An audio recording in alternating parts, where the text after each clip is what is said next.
নাম নয়, একটা আবেগ।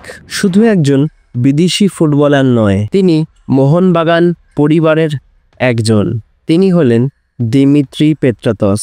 সবাই যাকে ডাকে ডিমি গড বলে। অস্ট্রেলিয়া থেকে এসেছেন ঠিকই, কিন্তু তার ঠিকানা সমস্ত মোহনবাগান সমর্থকদের হৃদয়ের মাঝে। যখনই মাঠে ঝড় তোলে প্রতিপক্ষ দল, যখন গোল পোস্ট অনেক দূরের স্বপ্ন মনে হয়, যখন গোটা দল চাপে পড়ে যায়, ঠিক তখনই ভরসার নাম হয়ে উঠে আসে সেই দিমিত্রি পেত্রাতস। তার পায়ে বল মানেই একটা ড্রিবল, একটা থ্রু বল, একটা লং শট, আর গোটা স্টেডিয়াম জুড়ে একটাই শব্দ, দিমি দিমি দিমি।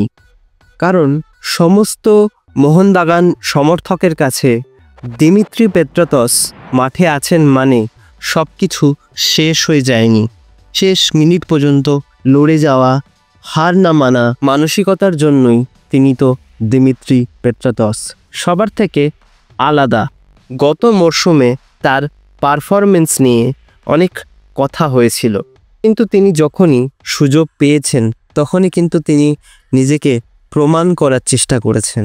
এমন কিছু মুহূর্ত সমস্ত মোহনবাগান সমর্থকদের তিনি উপহার দেওয়ার চেষ্টা করেছেন, সবসময় চিরস্মরণীয় হয়ে থাকবে। আর সেই রকম একটা মুহূর্তের সাক্ষীও আমরা থেকেছি। এ শহর অর্থাৎ সিটি অফ জয় আজ অপেক্ষায় ছিল তারই জন্য।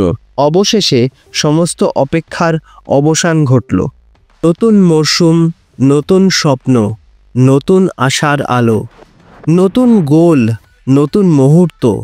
আর সেই মুহূর্তগুলোতে প্রতিবারই যেন ফিরে আসবে দিমিত্রি পেত্রাতস।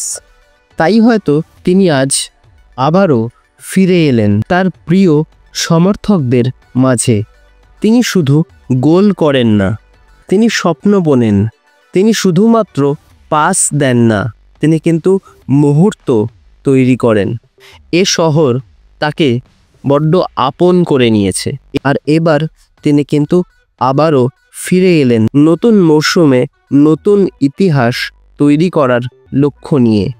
চলো দিমি, আবারও দেখা হোক স্টেডিয়ামে, যেখানে পুরো গ্যালারি তোমার নামে গর্জে উঠবে, দিমি দিমি দিমি, দিমি গড।